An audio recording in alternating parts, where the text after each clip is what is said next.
With the upcoming Halloween, I want to look at Nosferatu, that was made in 1922 by F.W. Murnau. It was his first breakthrough film. He made it with Albin Grau, which is a very interesting character.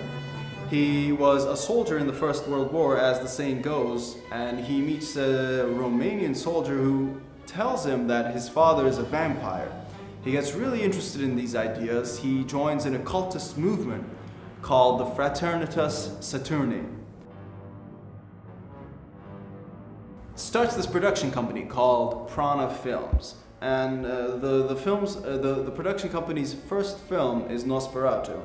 Since they took the story from Bram Stoker's novel Dracula, they couldn't release it as is, so they had licensing problems and they couldn't finance the film enough to pay the licenses. So they changed the film's names, the characters, and everything. They called it Nosferatu. And in my opinion, as Roger Ebert thinks this too, he thinks that the sound Dracula in this age has become so overused that it's not as scary as Nosferatu. Nosferatu is quite eerie in that sense.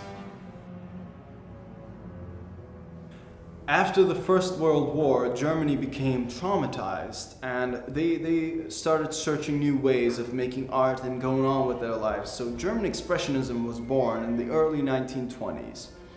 In painting, we see that with Otto Dix. For example, he joined the war just to see what the war was like. So we can understand what type of mindset the German Expressionists had in those times. F.W. Murnau was part of this, as was Albin Grau. Albin Grau was more interested in the occultist part of his film Nosferatu than the German Expressionist part. As F.W. Murnau is a very prominent cinematic figure in the history of cinema, he was certainly a pioneer of the horror genre in cinema, plus the German Expressionism's technique of showing theatrical lifestyle of their characters onto the screen. They used exaggerated acting, plus the story did not flow so much with the editing, as it was the editing and the cinematic technique was so exaggerated and so out there that the stories were meant to be rather simple. In Nosferatu, the story is simple in terms of dynamics, but the story of Dracula and the vampires was certainly very scary in that era, still in the 1920s. Perhaps that's why Hitler banned them, because he was very afraid of them. Murnau was one of the pioneers of German Expressionism, and his camera techniques were low budgeted, but he certainly expressed that feeling of after-war type of trauma and exhaustion in his films very well, in his later films as well. For many scholars and film critics, the color and the lighting seems quite different as a German Expressionist film for Nosferatu. They used a very specific type of light that's not used so much in those type of films. They used direct, soft lighting, sometimes too hard for a horror film for us to feel horrified, really. Nosferatu was so brightly lit in some scenes that some film critics of this era might feel, might ask why, because it's not so scary now. But then maybe they tried to show Nosferatu as a real thing. They really wanted to show Nosferatu as most of the production believed that vampires existed. This film also believes vampires exist, as Roger Ebert also says.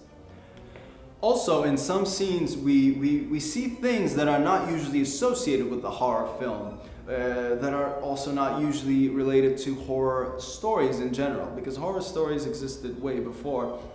But in terms of horror in cinema, it started with Murnau's Nosferatu, and he wanted to contrast what he believed in Nosferatu. He wanted to contrast the story dynamics so much that sometimes he tried to show our main character Hutter's beliefs through the camera lens. when he arrives first in Transylvania, we see the plains, the horses running, and the birds flying, and the amazing landscapes, the Carpathian mountains, and everything. So the film itself is sort of Hutter's soul is sort of in the film, but also Nosferatu's. Hutter's soul is haunted by Nosferatu. But it's very interesting because we don't see these things in horror films anymore. Not at all. Maybe that's why some people might see these films as too scary, and some people might just laugh at it. The fact that such a method actor as Max Schreck plays Nosferatu is also one of the scariest parts of the film, for me at least. I am very I'm very scared of Max Schreck as a general actor, because even if he didn't play horror films, he's one of the first method actors of the cinema age, and he really lived his character. He really believed that he was Nosferatu for the time of the filming. Perhaps he really did believe that he was one of the vampires, just like Alvin Grau's father. Maybe they really believed that Max Schreck was sort of a vampire. And that's why in 2000, John Malkovich played Max Schreck as a real vampire in this movie. And the fact that such a brilliant method actor plays Nosferatu makes it way more enticing for the audience. Max Schreck was so deep within his character that he started sleeping during the days and staying up at nights. The camera crew was actually terrified by him because he started to act like a vampire as well. He started going around the set with his makeup on.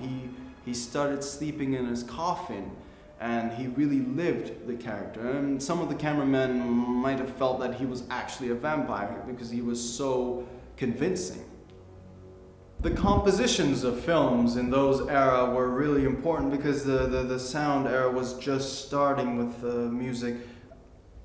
In the late 1920s, most of the films were silent still, even after the talkies, but these were the times that the silent films were being used for the last time in that decade. And music was so important that it was blended with the silent film. Silent films without music were no more in those times. Hans Erdmann composed the music for Nosferatu, and his contribution is quite big, as well as Nosferatu with his music is quite a team.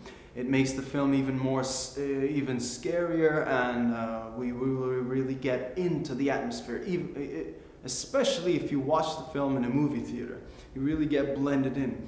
Plus, the contradictories that I was talking about that Murnau did with Hutter's imagination of how vampires didn't exist, and he didn't believe the Dracula and the Count Orlok. In those scenes, we see that music changes into sort of a happy tune for Hutter, but the happy tune is so scary because it really does not fit the film's atmosphere, so we get thrown out of the film, thrown out of the film's atmosphere, because the film has a different realm of reality. In 2015, in the 21st century, there are people who really follow these silent films as a cult, and some people are interested in them as a hobby, and people like me, we study it in school. Not many people get really involved in these silent films, as we have been exposed to our type of films so much in the last 50, 60 years that the silent films might seem sort of funny to some people, as what I have gotten from my friends and people I know. Some people feel that the silent film is funny. There are one or two aspects how this might be. First is the music. The music is not from our era, and the film music of those times is so not what we're used to that it seems sort of funny to us. It seems sort of out of touch. So in the end, Nosferatu is that pioneering film that started Dracula, the vampire movement, that horror film movement. And it's very important to us cinephiles, but it's also important because in those times, vampires and Dracula and all those stories were still being afraid of. People were still afraid of that stuff. And nowadays, Dracula and vampires, we see them in comedic sketches, and we see vampires in flashy, handsome guys and stuff like that. So Nosferatu still has that natural sense of fear, natural sense of the eerie, the demonic side of things of cinema.